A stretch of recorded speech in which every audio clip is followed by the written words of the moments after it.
Welcome back to my YouTube channel. आज हम लोग इस वीडियो में कक्षा 10वीं गोधली भाग 2 जो है उसका चैप्टर नंबर 4 नाखून क्यों बढ़ते हैं, जिसके लेखक है हजारी प्रसाद द्विवेदी। उस चैप्टर का हम लोग इस वीडियो में क्वेश्चन आंसर करेंगे।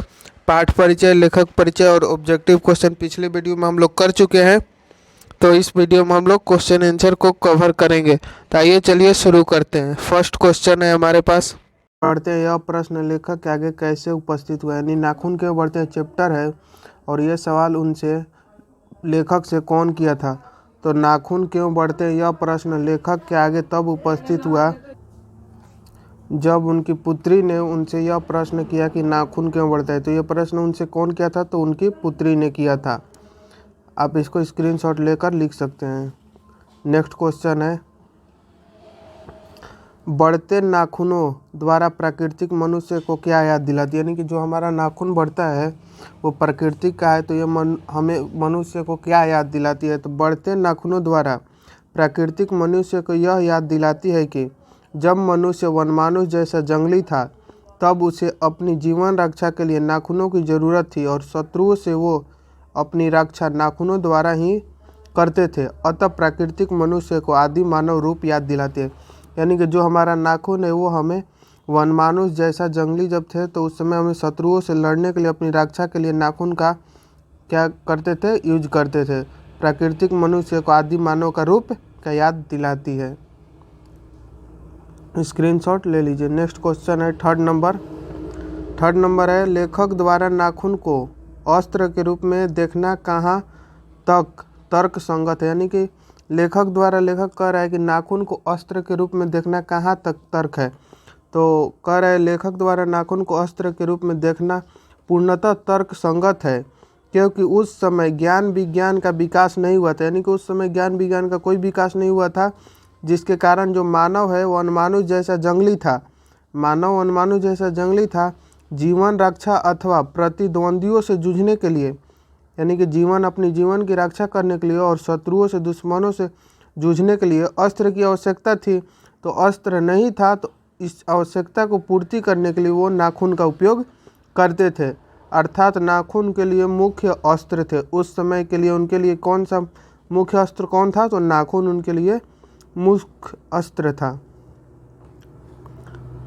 4 नंबर क्वेश्चन है, मनुष्य बार बार नाखून को क्यों काटता है, यानी कि मनुष्य बार बार जो है नाखून को क्यों काटता है। तो नाखून मनुष्य की पाशवी वृत्ति का प्रतीक है, यानी कि नाखून जो है वो हमें पशु वृत्ति का प्रतीक है। मनुष्य इसे बार बार काटकर अपनी पशुता को मिटाता है, यानी हम इसे बार बार काटकर क्या अपनी पशुता की निशानी को मिटाते हैं। वह चाहता है कि उसके पास बर्बर युग का कोई अवशेष ना रहे, यानी कि वो चाहता है मनुष्य कि उसके पास कोई बर्बर युग का कोई भी अवशेष न बच जाए, इसीलिए वो हमेशा नाखून को काटता है। इसी उस उद्देश्य से मनुष्य बार बार नाखून को काटते हैं। अगला है 5 नंबर, सुकुमार विनोदों के लिए नाखून के उपयोग में लाना मनुष्य ने कैसे शुरू किया, लेखक ने संबंध में क्या बताया। यानी सुकुमार जो विनोद थे उन नाखून के उपयोग में लाना मनुष्य ने कैसे शुरू किया, यानी कैसे नाखून को उपयोग करने लगे, लेखक ने इस संबंध में क्या कहा है। तो लेखक का कहना है कि कुछ हजार वर्ष पूर्व मनुष्य ने नाखून को सुकुमार विनोदों के लिए उपयोग में लाना शुरू किया था। भारतवासी नाखून को खूब संवारता था, उनके काटने की कला काफ़ी मनोरंजन थी, यानी खूब संवारते थे पहले के लोग और उसको काफ़ी मनोरंजन तरह से कला थी। विलासी नागरिकों के नाखून त्रिकोण, विलासी जो नागरिक थे उनके नाखून कैसे होते थे, तो त्रिकोण, वर्तुलाकार, चंद्राकार, दंतुल आदि विविध आकृतियों में रखे जाते हैं। लोग मोम एवं आलता से इन्हें लाल तथा चिकना बनाते हैं। लोग क्या करते हैं, तो मोम एवं आलता से इन्हें लाल तथा चिकना बनाते हैं। यह सारी बात वात्स्यायन के काम सूत्र से पता चला, और ये बात हम लोग को कैसे पता चला, तो वात्स्यायन जो थे ना उनके काम सूत्र से पता चला था। 6 नंबर क्वेश्चन है, नख बढ़ाना और उन्हें काटना कैसा मनुष्य की सहजता वृत्तियाँ है, इनका क्या अभिप्राय है। तो इनका अभिप्राय को पूछ रहा है कि काटना और कैसा मनुष्य का सहजता, नख बढ़ाना और काटना कैसा मनुष्य की सहजात वृत्तियाँ है। तो नख बढ़ाना और उन्हें काटना मनुष्य की अभ्यासजन्य सहज वृत्तियाँ, यानी कि अभ्यासजन्य सहज वृत्तियाँ, यानी कि हमेशा का काम है। शरीर ने अपने भीतर एक ऐसा गुण पैदा कर लिया है, शरीर ने अपने भीतर एक ऐसा गुण पैदा कर लिया है जो अनाज से ही काम करता है। असल में सहज वृत्तियाँ अनजान स्मृतियों को कहते हैं। मनुष्य के भीतर नख बढ़ाने की जो सहजात वृत्तियाँ है वह उसके पशुता का पास प्रमाण है, यानी कि जो हमारे पास काट नख बढ़ाने की जो सहज वृत्तियाँ है वह उसके क्या है, पशुता का प्रमाण है। और उन्हें काटने की जो प्रवृत्ति है वह उसकी मनुष्यता की निशानी। अगर हम जो बढ़ता है वो क्या है, तो पशुता की निशानी है, और हम उसे काट देते हैं तो क्या हो जाता है, मनुष्यता की निशानी हो जाता है। यद्यपि यहाँ पे यद्यपि पशु तत्व के चिन्ह उसके भीतर रह गए हैं, लेकिन वह पशु तत्व को छोड़ चुका है। यानी कि हम लोग पशु तत्व का चिन्ह जो है, निशानी जो है वो रह चुका है, लेकिन हम पशु तत्व को छोड़ चुके हैं, क्योंकि पशु बनकर वह आगे नहीं बढ़ सकता, पशु बनकर वह आगे नहीं बढ़ सकता। अतः लेखक के कहने का अभिप्राय यह है कि जब तक मनुष्य अस्त्र बढ़ाने की ओर उन्मुख है, उनमें पशुता की निशानी अर्थात नख बढ़ाने की प्रवृत्ति शेष है। यानी कह रहा है कि जब तक मनुष्य अस्त्र बढ़ाएगा तब तक उनमें पशुता की निशानी रहेगा, क्योंकि अस्त्र बढ़ाने के प्रवृत्ति मनुष्यता की विरोधनी है। यानी कि अस्त्र अगर हम बढ़ाएंगे तो ये मनुष्यता को विरोध करता है, यानी कि कहाँ ले जाता है, तो पशुता की ओर ले जाता है। इसलिए हम लोग क्या करते हैं, नख को काटते हैं। इसका यही अभिप्राय है, आप इसको लिख लेंगे। नेक्स्ट है 7 नंबर। लेखक क्यों पूछता है कि मनुष्य किस ओर बढ़ रहा है, पशुता की ओर या मनुष्यता की ओर, स्पष्ट करें। यानी लेखक कह रहे हैं कि मनुष्य जो है वो किस ओर बढ़ रहा है, लेखक किस ओर बढ़ रहा है, पशुता की ओर कि मनुष्यता की ओर, इसको स्पष्ट करना है। तो लेखक लोगों की हिंसक प्रवृत्ति को देखकर यह जानना चाहता है कि मनुष्य किस ओर बढ़ रहा है। लेखक जो है मनुष्य की हिंसक प्रवृत्ति को देखकर मनुष्य किस ओर बढ़ रहा है इस बारे में जानना चाहते हैं। तो आइए देखते हैं क्या है, पशुता की ओर अथवा मनुष्यता की ओर, अस्त्र बढ़ाने की ओर या अस्त्र काटने की ओर। यानी कि पशुता की ओर बढ़ रहा है कि मनुष्यता की ओर, अस्त्र बढ़ाने की ओर कि अस्त्र काटने की ओर। अस्त्र बढ़ाना यानी नए नए अस्त्रों के निर्माण से यह सिद्ध होता है कि मनुष्य पशुता की ओर बढ़ रहा है। यानी कि नए नए अस्त्र जब बढ़ाएगा मनुष्य तो क्या होगा, पशुता की ओर बढ़ रहा है। उसके भीतर पशुता के चिन्ह आज भी विद्यमान है, यानी कि मनुष्य के अंदर आज भी पशुता का चिन्ह विद्यमान है, इसलिए एटम बम जैसे विनाशकारी अस्त्र का निर्माण कर रहा है। यानी कि एटम बम का भी निर्माण कर रहा है, तो वो क्या है, पशुता की ओर है। मनुष्यता की निशानी तो सबके दुख सुख को सहानुभूति के साथ देखना, अहिंसा, सत्य तथा अक्रोध को अपनाना अर्थात मानवता के मूल्य को समझना मनुष्यता कहलाती है। यहाँ पर मनुष्यता का अर्थ क्या बताया गया है, तो मनुष्यता की निशानी तो सबके दुख सुख को, मनुष्यता की निशानी तो सबके दुख सुख को सहानुभूति के साथ देखना, अहिंसा, सत्य तथा अक्रोध को अपनाना अर्थात मानवता के मूल्य समझना मनुष्यता कहलाती है। आत्मा निर्मित बंधन ही मनुष्य को मनुष्य बनाता है। यानी मनुष्य को मनुष्य कैसे बनाता है, तो आत्मा निर्मित बंधन ही मनुष्य को मनुष्य बनाता है। धर्मन का मूल उत्सव मानवता होती है, ना कि दूसरे को कष्ट पहुंचाना। अतः आज ही मानवीय प्रवृत्ति को देखकर प्रतीत होता है कि मनुष्य पशुता की ओर बढ़ रहा है। यानी कि इसी प्रवृत्ति को देखकर मनुष्य क्या पता चलता है कि आज ही इसी प्रवृत्ति को देखकर प्रतीत होता है कि मनुष्य पशुता की ओर बढ़ रहा है। अगला हमारा क्वेश्चन 8 नंबर। देश की आज़ादी के लिए प्रयुक्त किन शब्दों की अर्थ मीमांसा लेखक करता है और लेखक के निष्कर्ष क्या है। यानी कि निष्कर्ष पूछ रहा है, देश की आज़ादी के लिए प्रयुक्त किन शब्दों की अर्थ मीमांसा लेखक करता है। तो देश की आज़ादी के लिए प्रयुक्त विभिन्न शब्दों की अर्थ मीमांसा करते हुए लेखक का कहना है कि इंडिपेंडेंस का अर्थ अधीनता या किसी की अधीनता का अभाव होता है। यानी इंडिपेंडेंस का अर्थ क्या होता है, अधीनता या किसी की अधीनता का अभाव, जबकि स्वाधीनता का अर्थ अपने ही अधीन रहना होता है। अंग्रेजी में इसे सेल्फ डिफेंस कहते हैं। यानी कि जबकि स्वाधीनता का अर्थ क्या होता है, अपने ही अधीन रहना, जिसको अंग्रेजी में हम क्या कहते हैं, सेल्फ डिफेंस। लेखक इस विषय में अपना विचार प्रकट करते हुए कहता है कि कितनों दिनों तक अंग्रेजी अनुवर्तिता करने के बाद भी भारतवर्ष इंडिपेंडेंस को अधीनता क्यों नहीं कह सके, यानी कि भारत जो है इंडिपेंडेंस को अधीनता क्यों नहीं कह सका। उसने आज़ादी के लिए जितने भी नामकरण किए, स्वतंत्रता, स्वराज, उन सब में स्व का बंधन अवश्य रखा, यानी कि स्वतंत्रता, स्वराज इस सब में क्या है तो स्व का बंधन अवश्य रखा। यह स्व का बंधन हमारे दीर्घकालिक संस्कारों का फल है। यह स्व का बंधन क्या है तो हमारे दीर्घकालिक संस्कारों का फल है।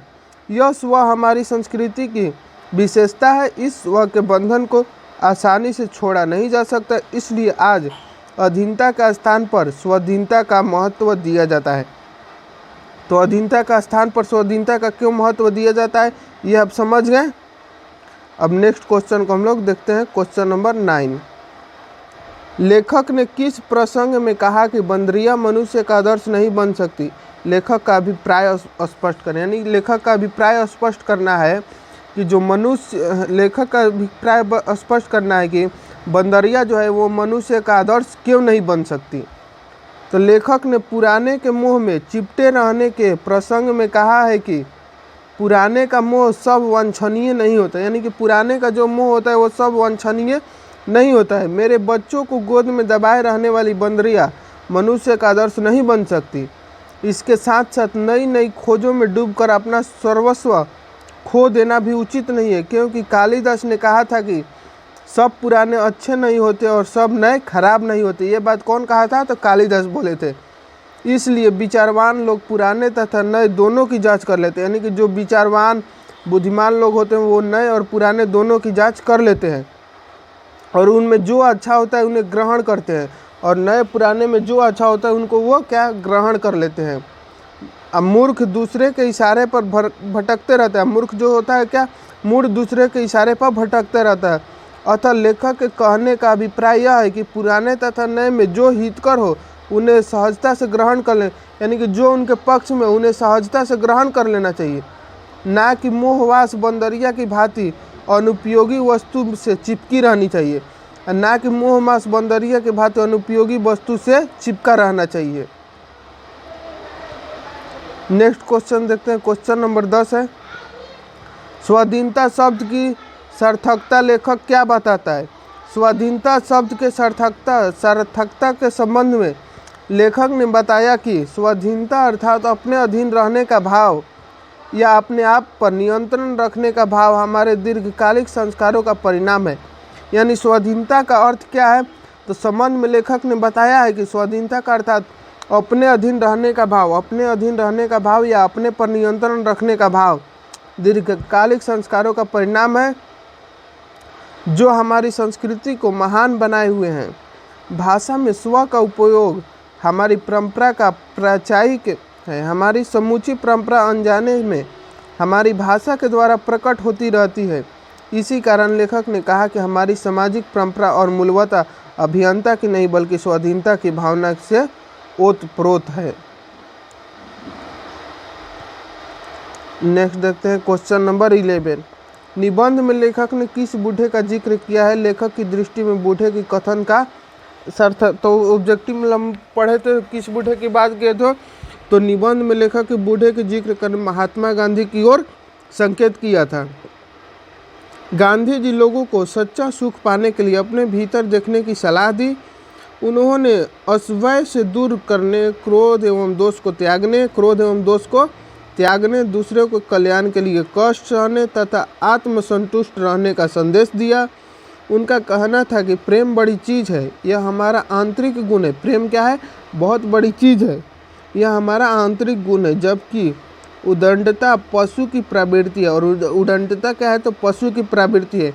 स्व का बंधन मनुष्य का स्वभाव है। स्व का जो बंधन है क्या है तो मनुष्य का स्वभाव है।